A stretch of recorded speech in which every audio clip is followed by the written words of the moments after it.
दोस्तों, अहमदाबाद में उस एयर इंडिया के विमान में बैठे लोगों के साथ जो हुआ, ईश्वर करे वो किसी के साथ ना हो। पर दोस्तों, कई बार कुछ चीजें ऐसी हो जाती हैं जिस पर सिर्फ वही लोग यकीन कर सकते हैं जो ईश्वर को मानते हैं। दरअसल इस जहाज में एक बाबा भी थे जो दिखने में किसी दिव्या साधु जैसे थे और एक 14 साल का बच्चा। बाबा ने और इस बच्चे ने मिलकर जो किया, उसे सुनने के बाद आपको यकीन हो जाएगा कि ईश्वर किसी भी रूप में आकर अपने भक्तों की रक्षा करते हैं। पर दोस्तों, इससे पहले कि हम कहानी में आगे बढ़े, अगर आप भी चाहते हैं इस घटना में जिन लोगों ने अपनों को खोया है ईश्वर उन्हें शक्ति दें, तो वीडियो को लाइक करके कमेंट बॉक्स में ओम शांति लिख दीजिए। आइए जानते हैं ये पूरी कहानी। साल 2025 का जून महीना था। गर्मी अपने चरम पर थी, लेकिन अहमदाबाद एयरपोर्ट पर एक अलग ही हलचल थी। एयर इंडिया की विशेष उड़ान AI 719 लंदन के गैटविक एयरपोर्ट के लिए तैयार थी। विमान में बड़े बड़े उद्योगपति, नेता,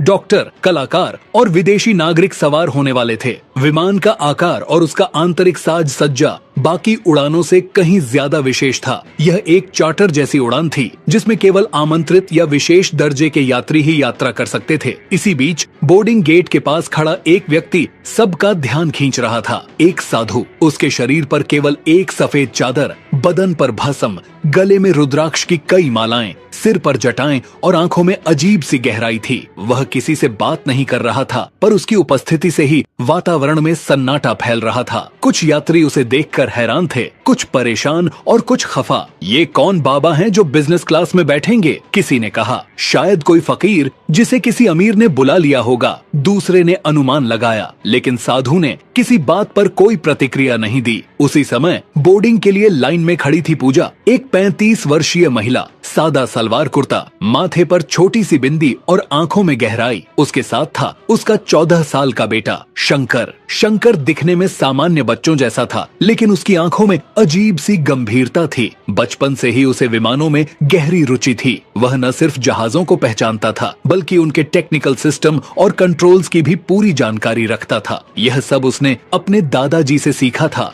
जो भारतीय वायुसेना में पायलट रह चुके थे। बोर्डिंग के दौरान शंकर की नजर बार बार उस बाबा पर जा रही थी। उसने माँ का हाथ पकड़ा और धीरे से कहा, मम्मी, कुछ गड़बड़ है। बाबा यहाँ यूं ही नहीं आए। मुझे लग रहा है आज कुछ बड़ा होने वाला है। हम सबको एक बार अपने घर बात कर लेनी चाहिए। पूजा चौंकी, फिर बेटे को हल्की डांट लगाई। ऐसे मत बोल बेटा, सब ठीक होगा। ये बस एक सफर है, लंदन पहुँचेंगे और वापस आएंगे। पर शंकर की निगाहें उस बाबा पर ही अटकी थीं और तभी बाबा चलकर उनके पास आए। शंकर को देखकर मुस्कुराए और बोले, इस बालक की बात को हल्के में मत लेना। इसके शब्द भविष्य की आहट होते हैं। आज एक ऐसी घटना घटेगी जिसकी कल्पना किसी ने नहीं की। यह यात्रा साधारण नहीं है। पूजा सन्न रह गई। बाकी यात्री भी यह सुनकर असहज हो उठे। किसी ने कहा, पायलट को कहो इस बाबा को उतारे। एक और यात्री चिल्लाया, यह डर फैलाने वाला है, इसे गिरफ्तार करना चाहिए। लेकिन बाबा अचल खड़े थे, जैसे किसी दूसरे लोक से आए हों। उनकी आंखें बंद हो गईं और वे वहीं खड़े समाधि की मुद्रा में चले गए। विमान में बोर्डिंग शुरू हुई। सब अपनी अपनी सीटों पर बैठने लगे। बाबा को बिजनेस क्लास की एक A सीट मिली थी, जो सामने के कांच से कॉकपिट की हल्की झलक देती थी। शंकर और पूजा इकोनॉमी क्लास में 12B और 12C सीटों पर बैठे थे,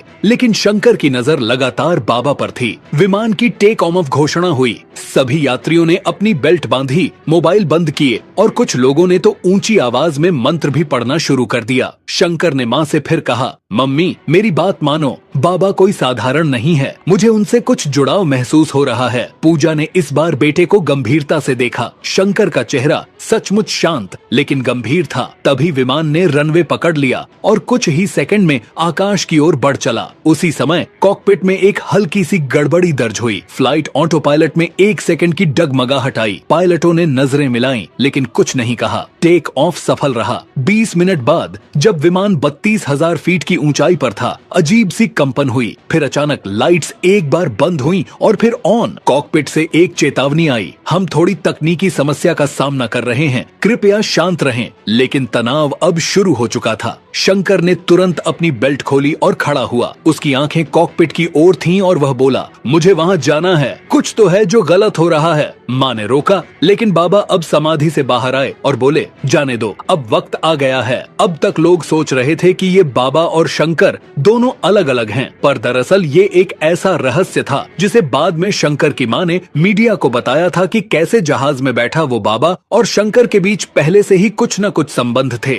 शंकर कभी इस बाबा से मिला नहीं था, पर कई बार वो सपने में ऐसे भी बाबा को देखने का जिक्र करता था, पर पूजा उसे एक मामूली सपना समझकर भूल जाती थी। दरअसल शंकर, जिसे लोग एक आम बच्चा समझ रहे थे, वो बच्चा दरअसल ईश्वर का कोई चमत्कार था और अब वो कुछ ऐसा करने वाला था जिससे लोगों को ये यकीन हो जाएगा कि ईश्वर किसी भी रूप में हो सकते हैं। जब उन्हें अपने भक्तों की मदद करनी होती है तो वो एक बच्चे का रूप लेकर भी आ सकते हैं। इससे पहले कि शंकर ने कॉकपिट में जाकर क्या किया, आप ये जान लीजिए कि हम ऐसा क्यों कह रहे हैं कि भगवान किसी भी रूप में हो सकते हैं। जब आप शंकर के जन्म से अब तक के सफर को सुनेंगे तो आपको भी यकीन हो जाएगा कि ये शंकर कोई आम बच्चा नहीं बल्कि भगवान शिव का रूप है। शंकर का जन्म एक साधारण दिन पर नहीं हुआ था। यह वो रात थी जब पूरे गांव में अजीब सी हलचल थी। आकाश में काले बादल गरज रहे थे, बिजली लगातार चमक रही थी और